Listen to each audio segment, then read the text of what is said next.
તમે જોઈ શકો છો અહીંયાથી ઘઉં છે તમને દેખાતા છે ભાઈ બતાવો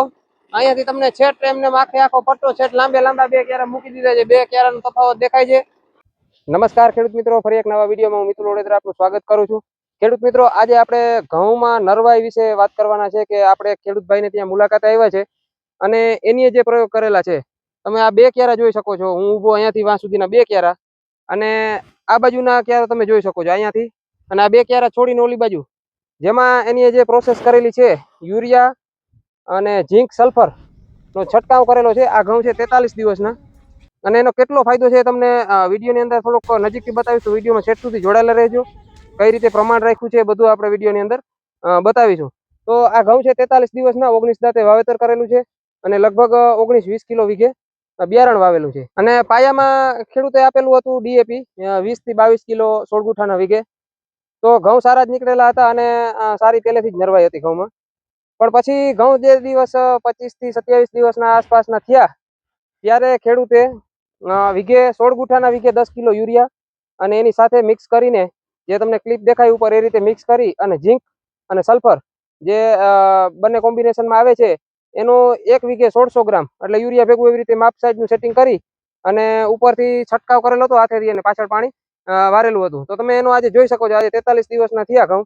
તો કેટલા 16 દિવસ જેવું થયું છે આ છંટકાવ કરેલ છે એનો અને તફાવત તમે જોઈ શકો છો નજરે દેખાય આપણે ક્યાંક છેટા ઉભા હોય ને છેટે તો આપણે એમ થાય કે ભાઈ વાં કેમ થયું ઓલા ક્યારાઓમાં કઈ ફોલ્ટ છે કે હું ઘઉંમાં કઈ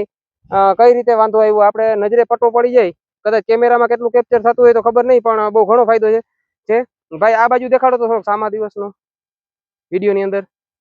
અને આપણે હજી શેઢે ઊભીને એક ક્લિપ ઉતારવાની પણ ટ્રાય કરીશું કે કેટલો આ બે ક્યારાનો છે ફરક દેખાય છે આપણો હેતુ એક જ છે ખેડૂત મિત્રો કે તમે કોઈ પણ વસ્તુની આવી ટ્રાય કરો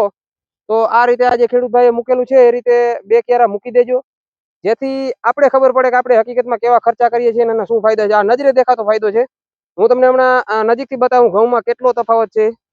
પાણી ને આન તેન બધું એક સાથે જ કરેલ છે ભાઈ નજીકથી ક્યારો બતાવો આ ઘઉં કેવા છે પીરા જુઓ અહીંયા આવો એકદમ ઘઉં તમને નબળા લાગે આમાં જોઈ શકો છો તમે અને આજ ઘઉં અહીંયાથી ખાલી એક ક્યારો ટપવાનો છે જે આ ઘઉંની હાઈટ પણ વધારે છે તમને એમ થાય કે આમાં ઘાટા વાવેલા છે પણ ફૂટ વધારે છે તાકાત છે એટલે નજીકથી બતાવો ભાઈ આ જુઓ તમે આમાં ક્યાંય પીરું પાન નથી અને છોડ પણ મજબૂત છે અને અમે આના છોડ ઘણા બધા ઉપાડીને ટ્રાય કરી મૂળિયા જોવા માટે અહીંયા તો છોડ ઉપાડવામાં પણ ઘણો બધો તફાવત છે તો ખેડૂત મિત્રો અમે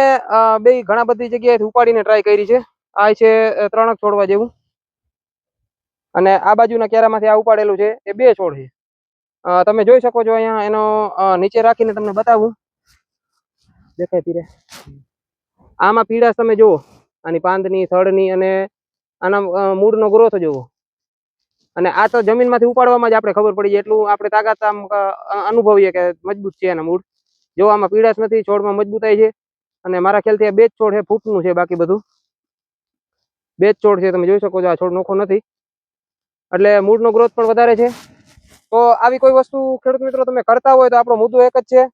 કે આવી રીતે એક ક્યારો મૂકવો અથવા અડધો ક્યારો મૂકવો અથવા એક પારિયામાં એક ટૂંકો ક્યારો મૂકી દો તો આપણે ખબર પડે ને બીજા વર્ષે આપણે આની અગાઉથી પ્રોસેસ કરી શકીએ આડોશી પાડોશીને અથવા કોઈ ખેડૂત મિત્રોને કહી શકીએ કોઈ ખેડૂત મિત્રોને ઘઉં હોય તો મારો તો એક અહીંયા આવીને અનુભવ થયો છે એ મુજબ ઝીંક સલ્ફર અને યુરિયા તો આપણે આપતા જ હોય છે તો સાથે જરૂરથી આપજો ખૂબ સારો ફાયદો છે અને એનો એક ક્યારો છોડી દેજો જેથી ખબર પડે અમુક ખેતરોમાં પણ એવું બને કે લાગુ ના પડે તમે જોઈ શકો છો ત્રાસો અહીંયાથી ભાઈ કેમેરો કરીને બતાવો કેટલો તફાવત છે તો જો ખેડૂત મિત્રો અહીંયાથી આપણે નીચે બેસી અને કેમેરો ચાલુ કર્યો છે તમે નજરે દેખતા હશે બે ક્યારાને તો ખેડૂત મિત્રો તમે જોઈ શકો છો અહીંયાથી ઘઉં છે તમને દેખાતા હશે ભાઈ બતાવો અહીંયાથી તમને છેટ એમને આખે આખો પટ્ટો છેટ લાંબે લાંબા બે ક્યારા મૂકી દીધા છે બે ક્યારાનો તફાવત દેખાય છે તો ખેડૂત મિત્રો આવી રીતે ટ્રાય કરતા રહેજો જેથી આપણે અંદાજ આવે આપણે શું કરીએ છીએ અને આ વસ્તુઓ આ ખેડૂતે જે કરેલ છે ખર્ચો વસૂલ ખર્ચો છે અને આવી જો જમીનને ઉણપ હોય તો આ ફાયદો થઈ શકે એવું આપણે માનવામાં આવે છે તો ખેડૂત મિત્રો આવા જ ખેતીને લગતા અને કંઈક ખેડૂતોને ફાયદો થાય એવા વિડીયો સાથે લઈને ફરી પાછા મળીશું ચેનલમાં નવા હોય તો ફોલો અને સબસ્ક્રાઇબ કરતા જાજો